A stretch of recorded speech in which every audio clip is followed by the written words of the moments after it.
registral ou representante do proprietário registral para ele se manifestar. Decorrido o prazo de 15 dias, ele não se manifestando, o próprio cartório, entre aspas, transferirá a propriedade para o seu cliente. Tá bom? Eu falo entre aspas porque, na verdade, é o registro, né, que transfere a propriedade, artigo 1245 do Código Civil. Então, basicamente, o que eu vou pedir para vocês lerem depois com calma, todo o artigo 216b, quando ele fala assim para a gente, que as certidões, você vai instruir o pedido com certidões dos distribuidores forenses da comarca da situação do imóvel, para demonstrar que não há um litígio sobre o imóvel, né, que a ocupação do seu cliente, os pagamentos do seu cliente não tem uma discussão sobre aquilo.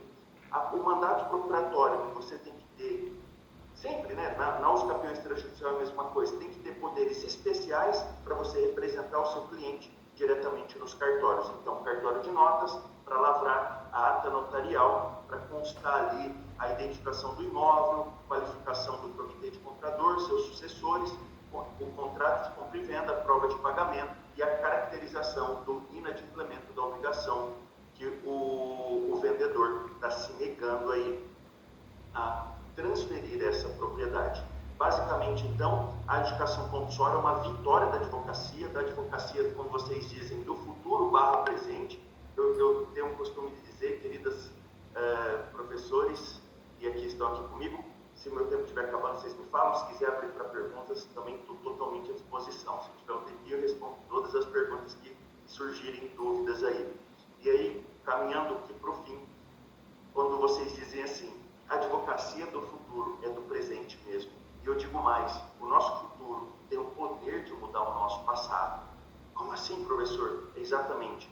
Quando o professor começou a falar, já é passado. O presente e o passado são concomitantes. Quando você que é recém-formado, acho que a aba atrai muito esse público aqui que está meio perdido, quando você começa todo dia a caminhar em direção do seu sonho, o seu futuro muda o seu passado. Eu continuo à disposição, doutor Ionara, fico aqui se tiverem alguma pergunta, alguma dúvida, estou aqui à disposição. Muito obrigada, professor. Em nome da comissão, venho aqui lhe agradecer pela sua generosidade em vir aqui compartilhar um conhecimento tão rico como o senhor tem. Tenho certeza que foi muito proveitoso para todos nós que estamos nos assistindo. Pessoal, temos perguntas? Eu vi uma aqui do Gabriel, ele perguntou, professor, se o imóvel é antigo e só a transcrição, não seria possível a edificação? É sim possível. A transcrição é uma matrícula antiga, tá, Gabriel? É uma matrícula antiga, mas é extremamente possível, sim.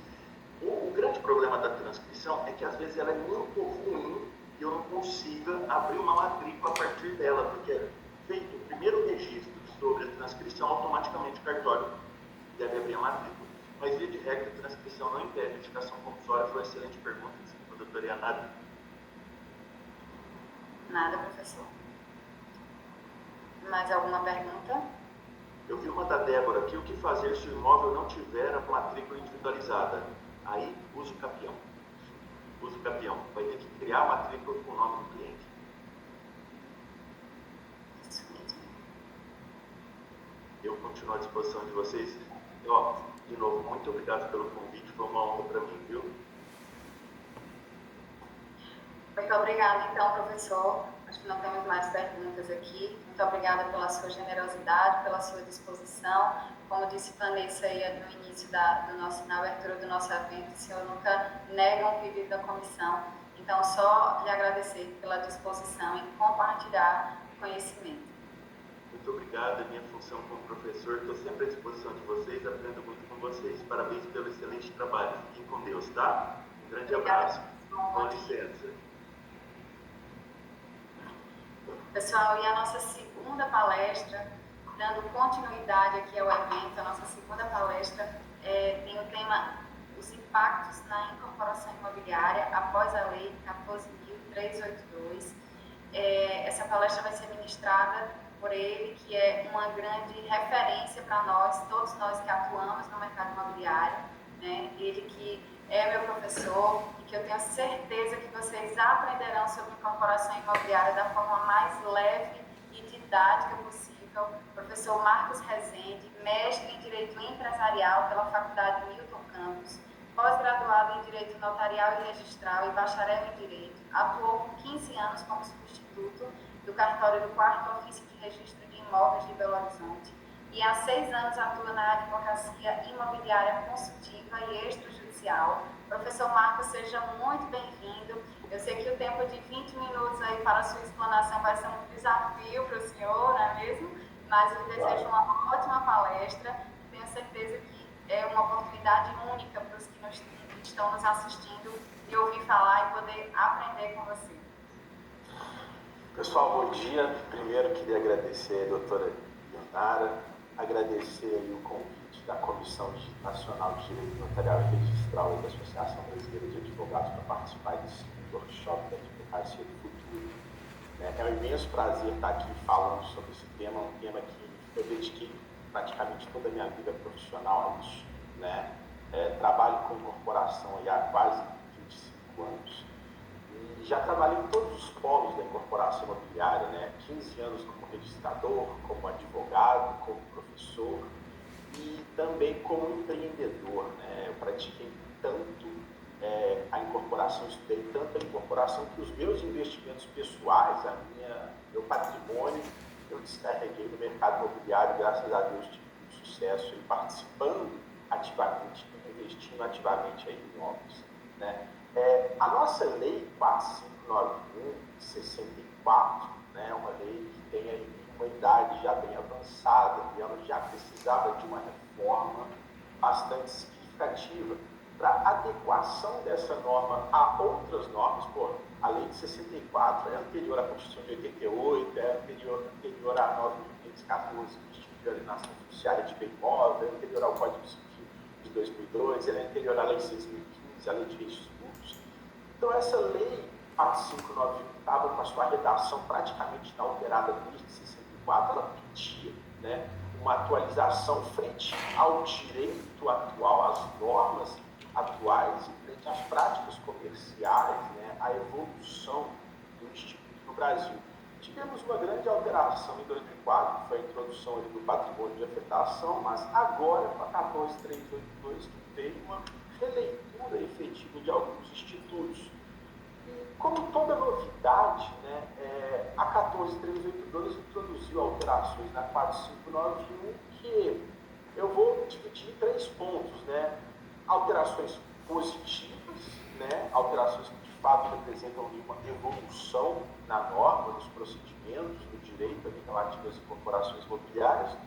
Vou colocar também que ela trouxe assuntos que, ao meu ver, foram retrocessos, ao meu ver, foram temas que já estavam superados, mas ela trouxe à tona novamente alguns retrocessos ali na lei. E eu acho que também ela cometeu algumas omissões, Ela não é uma norma perfeita, a lei 459 mesmo, com as alterações da 14382, acho eu que ainda está longe de ser uma norma perfeita, mas tivemos ali evoluções, tivemos ali avanços, e o primeiro desses avanços, aí eu compilei alguns dos quais eu julgo, aí, pelo que eu vejo, serem mais importantes tanto para o direito quanto para a atividade econômica em si. O primeiro grande avanço que vejo que a Lei 14382 introduziu na 4591 foi no artigo 32, no caput do artigo 32. Por quê? O artigo 32 ele engessava qualquer ação do incorporador pretérita ao registro da incorporação imobiliária. E a gente sabe que o que é uma incorporação imobiliária? Poxa, eu vou buscar um terreno, eu vou aprovar um projeto, eu vou ter um alvará, eu vou ter licenças, eu vou praticar esses atos para lançar um empreendimento no mercado e vender essas unidades autônomas na planta, e com esse faturamento que eu arrecadar com essas vendas de unidades na planta, eu vou construir e entregar aquele edifício.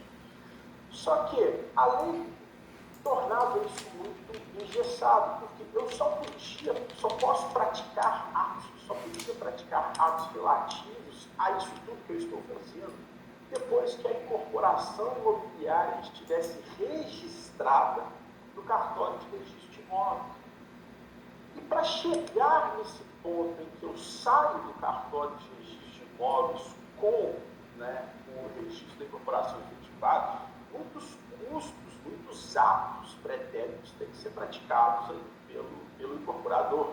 Uma compra de um terreno, uma permuta de um terreno, a aprovação de um projeto, às vezes é a aquisição de direito de construir, o que a gente chama de solo viável, né, para aumentar o potencial construtivo do terreno. Vários atos que são necessários para chegar naquele ponto. E isso engessa muito a execução dos empreendimentos. E quantas vezes no Brasil a gente sabe que era uma política enraizada do incorporador, começaram a negociar essas unidades mesmo antes do registro, que era vedado expressamente por lei, mas que a gente sabia que na prática era fundamental. E muitas vezes os incorporadores me falavam o seguinte, eu falava com eles, isso é vedado por lei, você vai praticar, ele vai ser derivado de vício de nulidade. Mas eles falaram assim, Bart, se eu não fizer isso, eu não consigo sequer chegar no registro da incorporação imobiliária. Então, o artigo 32, né, antigo, antes da 14.382, ele dizia que o incorporador somente poderá negociar sobre unidades autônomas após o registro da incorporação imobiliária. E aí, com a 14.382, a alteração na redação do caput do artigo 32 coloca que hoje o incorporador somente poderá alienar ou onerar as frações ideais de terreno, etc., após o registro da incorporação imobiliária. Ou seja, essa mudança no verbo, que antes a lei me restringia negociar antes do registro da incorporação, hoje a lei me restringe que eu apenas aliene ou onere. Ou seja, a negociar é um verbo muito mais amplo do que alienar ou onerar. Então, a partir de hoje, a partir de junho de 2002, a restrição dos atos prévios ao registro da incorporação imobiliária passou a ser então somente alienar ou onerar. Atos negociais, aquele princípio de negociação, olha, eu tenho esse projeto, eu estou aprovando esse projeto, nós vamos construir esse edifício, eu vou ter essas unidades aqui, você se interessa, aquela negociação passa a estar legitimada a ser realizada mesmo antes do registro da incorporação imobiliária. E aí é o que muita gente me pergunta, mas Marcos, e a promessa de compra e venda irrevogável e irretratável, ela enquadraria neste ato de alienação? Entendo que sim, conforme foi muito bem colocado agora na palestra que me antecedeu, né? A promessa de compra e venda irrevogável e irretratável é um ato preparatório para a alienação, tanto é que ela que lhe dará o direito à adjudicação compulsória. Então, o entendimento majoritário que se tem é que a promessa de compra e venda irrevogável e irretratável configuraria sim um ato de alienação e ainda está restrito por lei ser celebrada anteriormente ao registro da incorporação imobiliária.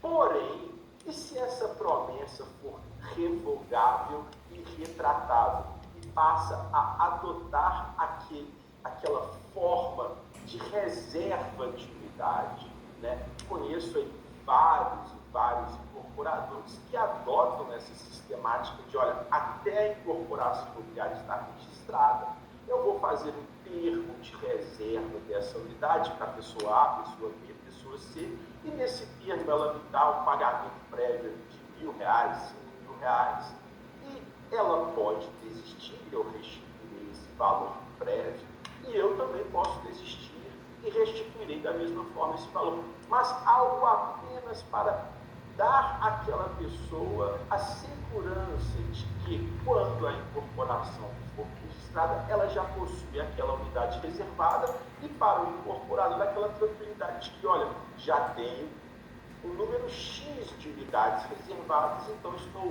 vendo viabilidade desse empreendimento, de preço, de características gerais, como, por exemplo, localização, padrão de acabamento, ou seja, está sendo um empreendimento bem aceito pelo mercado, então lhe dá a tranquilidade de que ele poderá, de fato, né, prosseguir e levar ao fim levar a termo aquele empreendimento.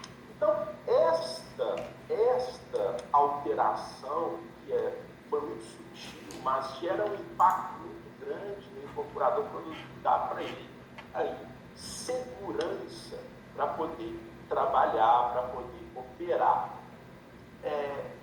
Outra questão que a 14382 impactou muito nas incorporações imobiliárias, ao meu ver, não está nem na 4591/64. Foi uma alteração que a 14382 jogou lá para o artigo 237A da Lei 6.015.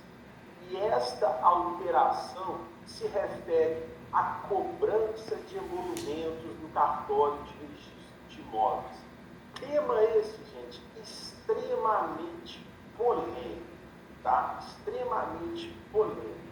Por quê? O artigo 237A da Lei 6.015, antes da 14382, já era um artigo conhecido que dizia que, após o registro do parcelamento do solo ou da incorporação imobiliária, até a emissão da carta de habites, esses atos, nesse meio tempo, né, entre marco inicial, registro do loteamento ou registro da incorporação, marco final que estava no 237, era expedição do habites. Esses atos registrais com empreendimento que viesse a sofrer de interesse do incorporador, a lei colocava eles como ato de cobrança única de emolumentos. Por exemplo, registrei a incorporação no meio da obra, vou dar o empreendimento em hipoteca para o banco para buscar um financiamento para a execução das obras. Esse 237A já obrigava o cartório de registro de imóveis a cobrar emolumentos pelo registro imobiliário dessa hipoteca de forma única, não fracionando aquele valor por cada unidade imobiliária daquele empreendimento ofertado em garantia. Mas em relação à averbação do habites, esse ato não era praticado pelos registradores de imóveis como cobrança única, porque o marco final que estava no 237A era a emissão da carta de habites pela Prefeitura Municipal, ou seja, quando ela ia ser averbada, o marco final já tinha lacrado esse lapso temporal, e aí os registradores de imóveis sempre cobraram esse ato por unidade. E aí eu já vi esse custo de averbação chegar a 300 mil, 400 mil, R$1 milhão. Já vi até 4, 5 milhões de reais de emolumentos a serem pagos por uma averbação de habites, dependendo do volume e o valor das unidades daquele empreendimento, né? Já advoguei para cliente que precisava averbar de empreendimento de 5, 6 mil unidades, né? Cada unidade é 250, 300 mil reais. E aí, 237A, quando alterado agora pela 14382, fez constar expressamente no 237A que a própria averbação da conclusão do empreendimento, que é de fato o habites, ela também será abraçada, alcançada por essa cobrança única de emolumentos. Então, a partir de então, fica vedado ao cartório de registro de imóveis cobrar a averbação do habites por unidades, como sempre foi realizado. E volto a dizer, este é um tema extremamente polêmico. E, por exemplo, em Minas Gerais, o Colégio Registral Imobiliário em Minas Gerais expediu uma norma técnica de número 02 de 2022, não aceitando aplicar essa nova forma de cobrança única do habites, haja visto que eles entendem que a competência para legislar sobre emolumentos, que tem natureza jurídica de taxa de competência estadual, seria do seu respectivo estado, e não cabe ao legislador federal legislar sobre emolumentos. Então, para mostrar o quão complexo, quão polêmico é discutir sobre esse assunto, essa é a norma federal, né? Essa é a legislação federal passando a exigir a cobrança única. entendo eu que ela deve ser aplicada, que a competência dos estados estaria restrita a dispor sobre os valores desses emolumentos, suas bases de cálculos, etc. Né? Mas a forma de cobrança única, a meu ver, já é passível de aplicação imediata, independentemente de aguardar os estados mudarem suas leis de emolumentos para recepcionarem essa nova redação do artigo 237-A. Ou seja, né, este é um assunto polêmico. Conheço cartórios que cobram por unidade, ainda mantém a forma de cobrança velha, ignorando o que está hoje no 237-A da 6.15. Conheço cartórios que aplicam essa legislação, passaram a cobrar por unidade, ainda que isso repercuta em redução de receita do oficial do registro de imóveis, é o que está disposto na norma. Então temos essa polêmica, né? Temos essa polêmica